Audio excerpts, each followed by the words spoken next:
আসসালামু আলাইকুম ওয়া রাহমাতুল্লাহি ওয়া বারাকাতুহু। আজকে আলোচনা করব স্বপ্নে নিজের রুম, নিজের বিশেষ রুম, নিজের কামরা, নিজের পার্সোনাল রুম দেখার অর্থ কি। সাথে যুক্ত আছি আমি মুফতি জুবায়ের ইমাম।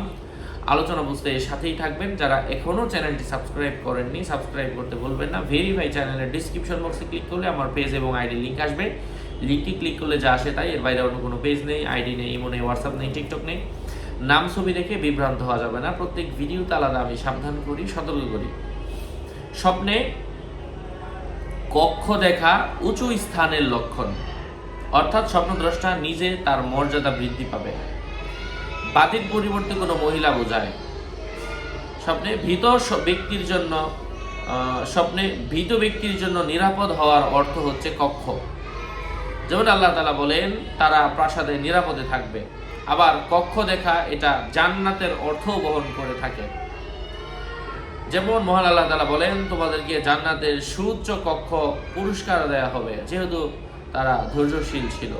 যদি কেউ তার বাড়ির উপর কক্ষ তৈরি করতে দেখে, আরও দেখে তার স্ত্রী তাকে ওই কামরায় যেতে বাধা দিচ্ছে, বা তার কাজকর্ম সে অপছন্দ করছে, সে যে কোনো কাপড়ে আচ্ছাদিত হয়ে উঁচু আওয়াজে ক্রন্দন করছে, তাহলে বুঝতে হবে সে অন্য কাউকে বিয়ে করবে। তার স্ত্রীকে খুশি ও লাবণ্যময় দেখলে দুনিয়াতে তার কক্ষ সুউচ্চ হওয়ার আলামত বুঝতে হবে।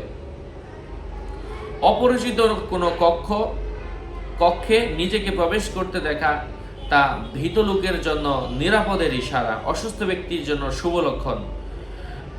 এবং জান্নাতের সুসংবাদ, যদি ওই ব্যক্তি অসুস্থ বা ভীত না হয় তাহলে তার মর্যাদা বৃদ্ধির আলামত। যদি কক্ষে প্রবেশের সময় তার সঙ্গে কোনো মানুষের জামাতা থাকে, তাহলে সে তাদের উপর প্রাধান্য পাবে, চাই তা ক্ষমতার দিক দিয়ে হোক বা জ্ঞানের বিবেচনায় হোক না কেন। নিজ মালিকানায় 2 বা ততোধিক কক্ষ থাকার অর্থ হচ্ছে সে খুবই নিরাপদে দুনিয়াতে বসবাস করবে। উঁচু বাড়ির কোনো নিচু